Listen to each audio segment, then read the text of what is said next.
Society seems to be whipped. They're being whipped by gluttony, by alcoholism, by drug addiction. They're being whipped with anger and with perversion and sexual immorality. They are just whipped with smoking habits, you name it. Society seems whipped. They know they would like to defeat some of these addictions, but they don't know how. Can I tell you the secret to overcoming addiction? It's called self-control. Self-control is a fruit of the Spirit, Galatians chapter 5. And would you like to have self-control in your life? Would you like to have more of it? Well, Peter mentions self-control in his second letter, 2 Peter chapter 1, verse 5.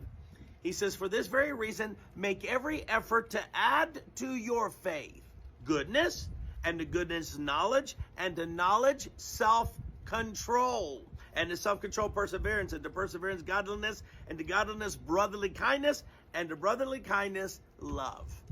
So what does Peter say? He said, I know you're a believer, but you can be a believer but not have much goodness or self-control or brotherly love or agape love in your life. He says you got to make a decision and an effort to have these things in your life. The first one he mentions is add to your faith goodness. Now, it's possible to be a real believer but not be a very good person. Have you met some Christians? They're not really that good. And sometimes it throws us off. How can they be a Christian and not be good? It's because they have faith, and that's what makes us a Christian. It's faith that makes us a believer. Ephesians 2 says, by grace are we saved through faith. It didn't say through goodness, through self-control, through agape love. No, through faith. All it takes is to believe in the gospel. And then you get baptized in water. That's all it takes, is to believe. But Peter says to make full use of the salvation experience, you got to add to your faith these other virtues.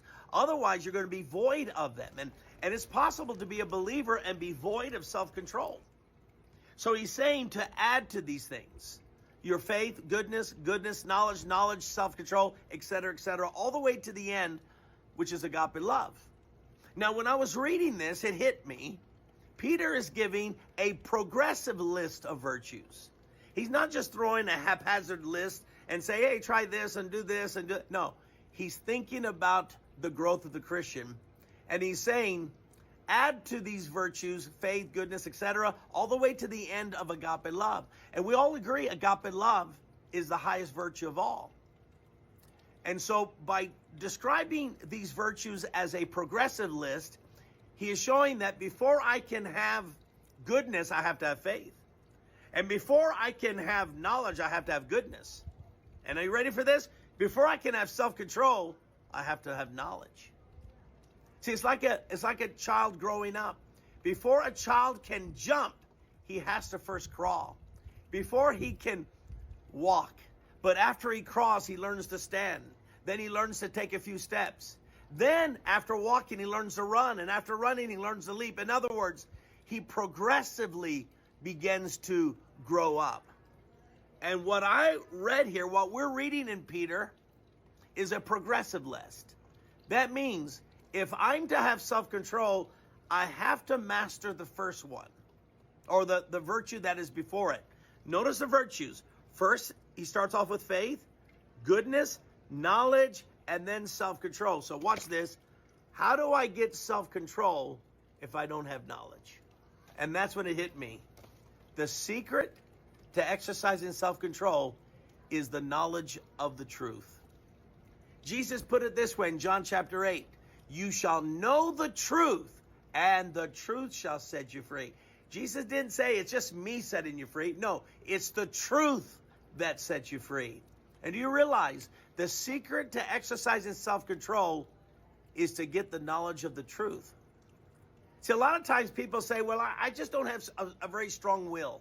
You know, I'm just weak-willed. I just give in to anything. I wish I had more willpower. You know, I wish I had all of this. And they're thinking somehow that self-control and all of this strength is in the flesh. It's not. You know where your willpower is, where your self-control is? It's on the neck up. It's the knowledge of the truth that you have.